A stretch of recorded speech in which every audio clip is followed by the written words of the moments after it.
What was your big takeaway from the layoffs there at ESPN? Well, I mean, for starters, it's a pretty horrible story to cover just because it's real lives, people losing their jobs. I realize that happens in industries across America, but it was an awful week. It's not just the hundreds of people who get laid off, but obviously their families and all the people involved.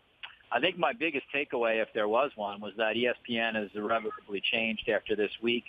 The decisions that led up to this, you could sort of debate and argue, probably no doubt, that they spent far too much money on sports rights, the NBA in particular, the NFL. They spent a lot of money on talent contracts over the years, probably not realizing there would be a day of reckoning that had come, and that came last week.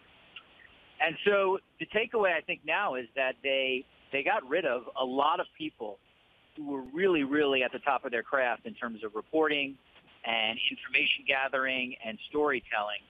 And I think what the shift you're going to see is they're going to really obviously get big on the NFL, the NBA, college football, a couple other sports, and sports such as hockey, very, very little coverage there, I think. Baseball, I think, takes a very significant reduction in terms of their focus, and they're really clearly going to more of a personality-oriented organization.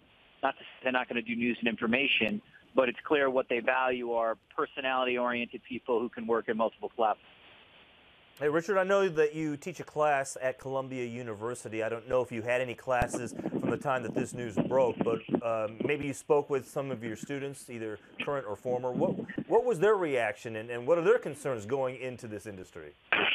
Well, actually, Michael, I co-teach that class with Jane McManus, who was one of the journalists who was laid off by ESPN, and to Jane's credit, who is a great person, and we've been friends a long time, she came in the day she was laid off. And so that was a very honest 2-hour class that we had with the current students at Columbia, where she basically took all sorts of questions on what the process was like, what it's like, sort of like in the industry to be laid off, what they have to expect. We try to be very honest with them. It's not some ivory tower pie in the sky class. We bring in the best people in the business to talk to them. And they're worried, not surprisingly. I mean, they see the biggest place in the business, the place that where usually if you end up, you almost have a lifetime job. And now they have somebody in front of them who's taught them the entire semester, who's literally a real-world casualty of this. So their passion for the profession doesn't change, but I think, and understandably so, it freaks them out a bit, because when ESPN is laying off that numbers of people, what it tells you is basically there's no job that's safe. Yeah, it is scary for young students, for really anybody who's ever wanted to do it or who still does do it. Richard, what is and look, I know that sports, social media has certainly changed the landscape, the way that reports are out there and, things are reported on. We talk about the ESPN layoffs. What is the future of sports journalism? Because as far as I see, it's completely changing here. The whole medium, everything about it, the way things are reported, the personalities, the podcasts, all those different things. What do you think is the future of sports journalism? Honestly, I'm not even trying to be glib. If I knew that, I'd be Bill Gates living in Seattle somewhere.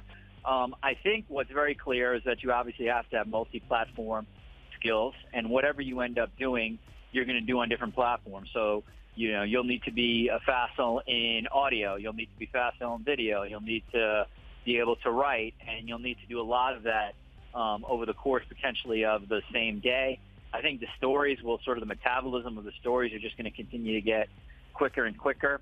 What I don't think, honestly, will ever go away is I don't think you'll see great writing or great video storytelling go away. There's always going to be a place for that, and people will always read it. What's not clear is how many people can get paid for this stuff. That's sort of what's scary about sports journalism and journalism as a whole. It's never going to go away. The question is, can people sort of spend 30 years, 40 years of their career doing it and getting paid a living wage where they can sort of set some roots down and live somewhere? And I'm not sure about that. We may, and most likely we'll be seeing a lot more transitory employment where there's a larger freelance economy in journalism because there's just not as much money to pay people to be full